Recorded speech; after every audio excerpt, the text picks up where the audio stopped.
இருக்கிற அநியாயம் இந்த மண்ணிலே நடந்து கொண்டிருக்கிறது. எனவே 1 ரூபாய் வழங்கி 29 பைசா பெற்றிருக்கிற தமிழகத்தில் நான் வரிசையாக சொன்ன ஆயிரங்களை கூட்டி பார்க்கிற பொழுது எத்தனை ஆயிரம் கோடியை இன்றைக்கு தமிழகத்தின் முதலமைச்சர் தளபதி ஸ்டாலின் அவர்கள் தமிழக மக்களுடைய துயர் துடைத்திருக்கிறார் என்பதை அன்புக்குரிய தாய்மார்களே உணர்ந்து கொள்ள வேண்டும். எனவே 1 ரூபாய்க்கு 29 பைசா மட்டுமே தந்துவிட்டு எந்த பேரிடம் வந்தாலும் அதை பற்றி எனக்கு கவலை இல்லை, நான் 10 லட்சம் ரூபாய்க்கு கோர்ட் சீட் அணிந்து கொண்டுதான் வருவேன் என்று சொல்லுகிற இந்த நாட்டின் பிரதமரை இந்த மண்ணிலே இருந்து விரட்டுகிற தேர்தல் இந்த ஏப்ரல் 19ஆம் தேதி நடக்கிற நாடாளுமன்ற தேர்தல். எனவே அமைகிற ஒன்றிய அரசு இந்திய கூட்டணியில் அரசு அமையும் என்று சொன்னால் 1 ரூபாய் வரியை செலுத்துகிற பொழுது நாம் கொடுக்கிற 1 ரூபாயை திருப்பி தந்தாலே எண்ணற்ற திட்டங்களை நடைமுறைப்படுத்துகிற வாய்ப்பை தமிழகம் பெறும் என்பதை அரசு ஊழியர்கள் உணர்ந்து கொள்ள வேண்டும். அரசு ஊழியர் கோரிக்கையிலே நிதி பற்றாக்குறை இருப்பதாக காரணம் சொல்லி தள்ளிவிட முடியாது. இன்றைக்கும் மத்திய அரசு அறிவிக்கிற அத்தனை டிஏக்களும் மாநில அரசு ஊழியருக்கு தரப்படுகிறது. நிதி ஆதாரம் இல்லை என்பதற்காக தமிழக அரசு மறுக்கவில்லை.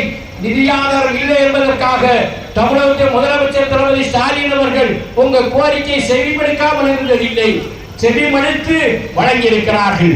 எனவே நாம் செலுத்துகிற 1 ரூபாய்க்கு 1 ரூபாயோ அதற்கு அதிகமாக தருகிற ஒரு ஒன்றிய அரசு அமையும் என்று சொன்னால் அரசு ஊழியர் வைக்கிற அத்தனை கோரிக்கையும் நிறைவேற்றி தருகிற முதலமைச்சர் இந்தியாவிலே தளபதி ஸ்டாலின் என்பதை நினைவுபடுத்த ஆசைப்படுகிறேன்.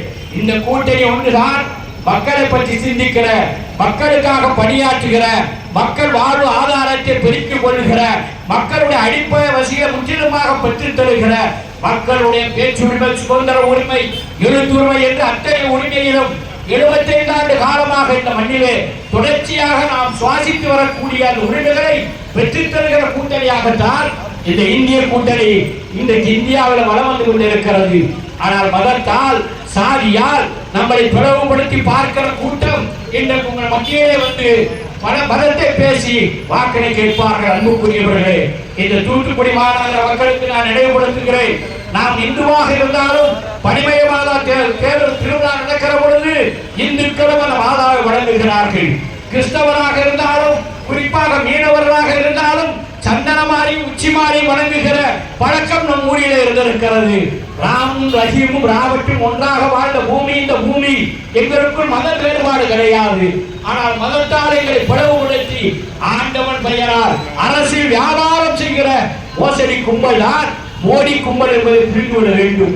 அந்த மோடி மோசடி கும்பலை விரட்டுகிற தேர்தல் தான் இந்த நாடாளுமன்ற தேர்தல். எனவே 2024 தேர்தல் என்பது ஒரு மிகப்பெரிய மாற்றத்திற்காக நடக்கிற தேர்தல் என்று எண்ணிவிடாதீர்கள்.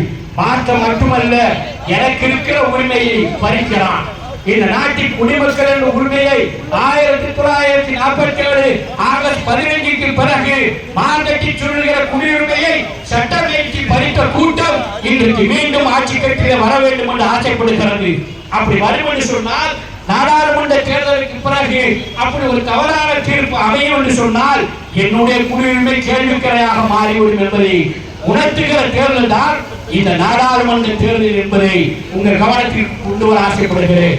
எனவே ஜனநாயக கடமையை 5 ஆண்டுகளுக்கு ஒரு முறை நாம் சரியாக பயன்படுத்த வேண்டும் என்பதற்காக வழங்கப்பட்டிருக்கிற உரிமைதான் வாக்குரிமை என்பதை கவனத்தில் வைத்து உங்கள் வாக்கினை செலுத்திட வேண்டும்.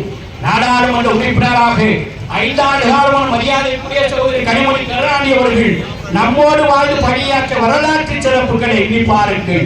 இந்த மாநகரம் பெற்றிருக்கிற 2 பெண் தலைவர்களை எண்ணி பாருங்கள்.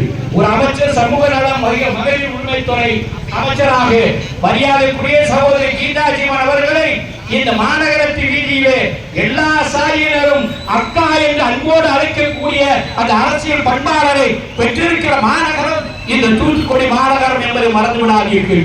இது போல 2 பெண்கள் மாநகர வளர்ச்சியை தன்னை முழுமையாக அர்ப்பணித்துக் கொண்டு பல்வேறு வளர்ச்சி திட்டங்களை தொடங்கி வைத்து இளைஞருடைய வேலை வாய்ப்புக்கு உத்தரவாதம் தந்து கொண்டிருக்கிற இந்த திராவிட மாடல் அரசு தொடர்ந்து பீடுகளை போட வேண்டும் என்று சொன்னால் இந்த தேர்தலை மாற்றத்திலே தந்துவிட வேண்டும். அந்த மாற்றம் தான் தமிழகத்தை காப்பாற்றும் என்பதை உணர்ந்து நீங்கள் வாக்களிக்க வேண்டும். யாரோ ஒருவர் வருகிறார்கள், நாங்கள் மோடி எதிர்த்து விட்டோம் என்று சொல்லுகிறார்கள்.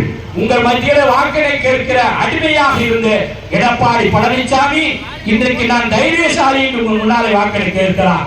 நான் அதிமுக நண்பர்கள் ஒரே ஒரு கேள்வி கேட்கிறேன். இன்றைக்கு எடப்பாடி மோடிக்கு ஜாராயத்துடைய விளைவு, எடப்பாடி நாடாளுமன்றத்திலே வாக்களித்துள்ள விளைவு, என்னுடைய குடியுரிமை இன்னைக்கு கேள்விக்கணையாக்கப்பட்டிருக்கிறது. எனக்கு இந்திய நாடு தந்திருக்கிற குடியுரிமை இன்றைக்கு மோடியும் அமித்ஷாவும் அதை மாற்ற வேண்டும் என்று முயற்சி செய்கிற சட்டத்திற்கு இடம் கொடுத்த எடப்பாடி தான் இந்த பாடி பழனிசாமி என்பது மறந்துவிடாதீர்கள். எனவே இந்த கொள்ளை கூட்டம், இந்த மக்களை சுரண்டுகிற கூட்டம், ஜனநாயகத்தின் குரல் வரையை நெருக்கிறது கூட்டம் மீண்டும் உங்கள் மத்தியிலே வந்து வாக்கினை கேட்கிறது. ஆண்டவன் பெயரால் கேட்கிறது, சாதியின் பெயரால் கேட்கிறது, தைரியம் என்று சொல்லி பசப்பு வார்த்தையின் மூலமாக கேட்கிறது.